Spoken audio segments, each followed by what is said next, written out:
ভারত মাতা কি জয়, ভারত মাতা কি জয়। বিএমএস আমার রে, আমার রে, আমার রে, বিএমএস আমার রে, আমার রে।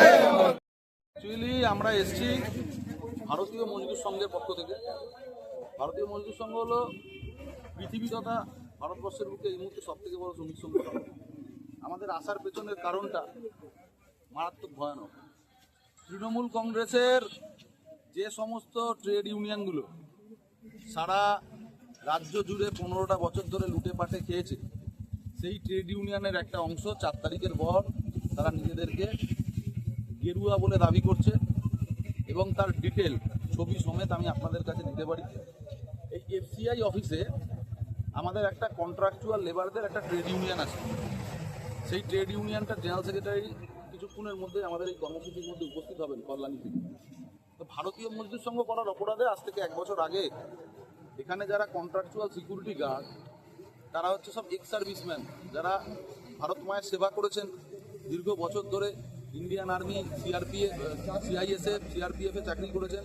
তারা রিটায়ারমেন্টের পরে ডিজিআর রেটে এই এফসিআইয়ের মতো কেন্দ্রীয় সরকারি সংস্থাগুলোতে সিকিউরিটি গার্ডের নিরাপত্তা রক্ষী হিসেবে নিযুক্ত হন।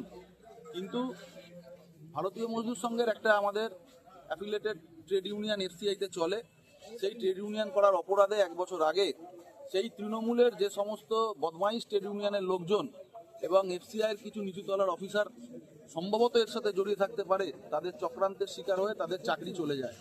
চাকরি থেকে তাদেরকে বার করা হয় এবং তাদের বিভিন্ন এলিগেশন এবং কেস দেওয়া হয়। এরকম কতজনকে চাকরি থেকে বহিষ্কার করা হয়েছে? এরকম বহিষ্কার করা হয়েছে এই মুহূর্তে আমরা 4 জনকে নিয়ে আজকে আন্দোলন শুরু করেছি। তারা কি প্রত্যেকেই বিএমএস করতে? তারা প্রত্যেকে বিএমএস করত এবং এর আগে এফসিআইতে এর একাধিক উদাহরণ আছে। অর্থের বিনিময়ে চাকরি থেকে শুরু করে বিভিন্ন এফসিআই দুর্নীতির সাথে সেই ট্রেড ইউনিয়ন এবং এই নিচুতলার কন্ট্রাকচুয়াল যারা সিকিউরিটি গার্ড হয় তারা সম্পৃক্ত হয়ে পড়ে তৃণমূল কংগ্রেসের ছাতার তলায় এসে। আজকে দিন পরিবর্তন হয়েছে। 4 তারিখের আগে আপনাদের ছবি দেখিয়ে দেবো যে ভদ্রলোক ট্রেড ইউনিয়ন চালাতেন, যে নামে তারা তৃণমূলের ট্রেড ইউনিয়নে তৃণমূলের নেতাদের সাথে ঘোরাঘুরি করছেন।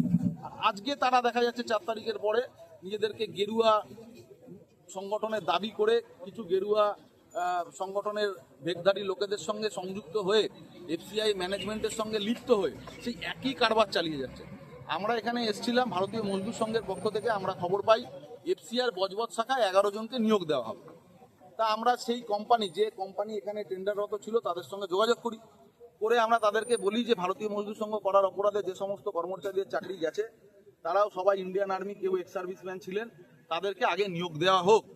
কিন্তু আমাদের পরিষ্কার জানানো হয়, সেটা আমার কাছে রেকর্ডেড আছে কোম্পানির ম্যানেজারের পক্ষ থেকে, যে না, আগের যে ট্রেড ইউনিয়ন ছিল সেই ট্রেড ইউনিয়ন দাদা বদলে গিয়ে আপনাদের দিকে হয়ে গেছে। আমি বলি না, কোথায় হতে পারে এটা?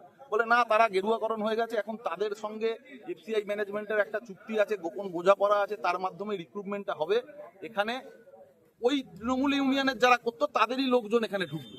তো এর আমরা বিরোধিতা জানানোর জন্য আজকে এফসিআই এর ডিপো ইনচার্জের সাথে আমরা ওভারফোনও 4-5 দিন ধরে যোগাযোগে ছিলাম, কিন্তু কোনো রকম সদুত্তর পাইনি। তার রেকর্ডেড আমাদের কাছে, এবং আজকে আমরা একটা চিঠি দিয়েছি, আমরা ডেপুটেশন আকারে দিয়েছি যে যদি ওই প্রদীপ বিস্ট কোম্পানিটার নাম প্রদীপ বিস্ট, সেই কোম্পানি দুর্নীতির সঙ্গে যুক্ত, তাদেরকে যদি অবিলম্বে ব্ল্যাকলিস্টেড না করা হয়, আমাদের এই এফসিআই বজবজ শাখায় আন্দোলন চলবে এবং এই আন্দোলন আরো বৃহত্তর আকার ধারণ করবে। আজকেও কি কিছু সমাধান সূত্র বা কিছু কোনো সমাধান সূত্র এখনো হয়নি। আজকে সকালবেলা 6টার সময় এই এফসিআই ম্যানেজমেন্ট এত তৎপর এবং এর সঙ্গে কোম্পানি এমনভাবে সম্পৃক্ত হয়ে গেছে, ভোর 6টার সময় 11 জনকে রিক্রুটমেন্ট করে দিয়েছে, করে দিয়ে তাদের দিয়ে ডিউটি করানো হয়েছে। এবং এখানে এফসিআই কর্তৃপক্ষ বলছে আমরা এই বিষয়ে কিছু জানি না, যেহেতু থার্ড পার্টি কন্ট্রাকচুয়াল ব্যাপার তাই ওনারা বলতে পারবে। যখন আমরা কন্ট্রাক্টরের সঙ্গে যোগাযোগ করছি যে এফসিআই তো বলছে কিছু জানে না, তাই আপনারা বলুন কারা নিয়োগ দিচ্ছে, ওরা তখন বলছে যে না, একটা ট্রেড ইউনিয়ন নিয়োগ দিচ্ছে। তার রেকর্ডেড আমাদের কাছে এবং তার প্রমাণ আছে। এই কোম্পানি এই কথা বলার পরে আমরা জিজ্ঞাসা করি কোন ট্রেড ইউনিয়ন, বলে এটা আগে যেটা ছিল সেটাই এখন আপনাদের হয়ে গেছে। বলছি না, ভারতীয় মজদুর সংঘ এরকম কাউকে অ্যাফিলিয়েশন দেয়নি, ভারতীয় মজদুর সংঘ এরকম কোনো সংগঠনকে মান্যতা দেয়নি যে সংগঠন নিজেদেরকে গেরুয়া সংগঠন বলে দাবি করতে পারে। যে 11টা পদে নিয়োগ হয়েছে, এগুলো প্রত্যেকটা কি অস্থায়ী এবং থার্ড পার্টি রিক্রুট? হ্যাঁ, সবকটাই অস্থায়ী এবং থার্ড পার্টি রিক্রুট, কিন্তু এগুলো ডিজিআর রেটে এক্স সার্ভিসম্যানদের জন্যই শুধু মাত্র সীমাবদ্ধ, সেগুলো বরাদ্দ হয়। বরাদ্দ। এখন তাহলে আপনারা কি আন্দোলন চলবে? আন্দোলন আমরা বৃহত্তর আন্দোলনের পথে যাব। আমরা এফসিআই ম্যানেজমেন্টকে এখন একটা ডেপুটেশন আকারে বার্তা দিয়েছি। এটা যদি এফসিআই ম্যানেজমেন্ট না শোনে তাহলে ভারতীয় মজদুর সংঘ এখান থেকে লাগাতার আন্দোলন করবে। আজকে আমরা এই অবস্থান কর্মসূচি এখান থেকে ছাড়ছি না, আমাদের এই লাগাতার আন্দোলন চলবে। আর তার সাথে সাথে আপনাদের আর একটা তথ্য দিতে চাই, আমি যেহেতু এই এলাকারই বাসিন্দা, সেহেতু আমি জানি যে তৃণমূল কংগ্রেস যখন ছিল এই বজবজ এফসিআই এর এই সামনে থেকে এই এলাকার সমস্ত জনগণ জানে 300 টাকা করে প্রতি গাড়ি পিছু তোলা হতো। আর আজকের ডেটে দাঁড়িয়েও এই কাঁটা থেকে 200 টাকা করে তোলা হচ্ছে, আমাদের কাছে খবর আছে।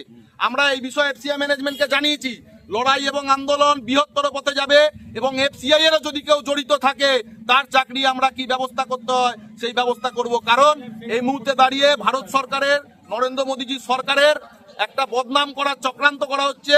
তার সঙ্গে এফসিআই এর যারা জড়িয়ে আছে তাদেরকে আমরা মুখোশ টেনে খুলে নিয়ে আসবো, এই দাবি আপনাদের পক্ষ থেকে রাখতে পারি, আপনাদের কাছে বলতে পারি। আপনার নাম আর ডিগনিটি? আমার নাম অনিকেত চক্রবর্তী, আমি অখিল ভারতীয় ঠিকা মজদুর মহাসংঘের ভাইস প্রেসিডেন্ট হিসাবে দায়িত্বে আছি। কন্ট্যাক্ট যে ফেডারেশন আছে তার ন্যাশনাল ভাইস প্রেসিডেন্ট। এছাড়া আমি কলকাতা জেলার সম্পাদক এবং পশ্চিমবঙ্গ ভারতীয় মজদুর সংঘের কার্যকারিণী সদস্য হিসাবে রয়েছি। ওই দিক দিয়ে বাদ যাবে নাকি? হ্যাঁ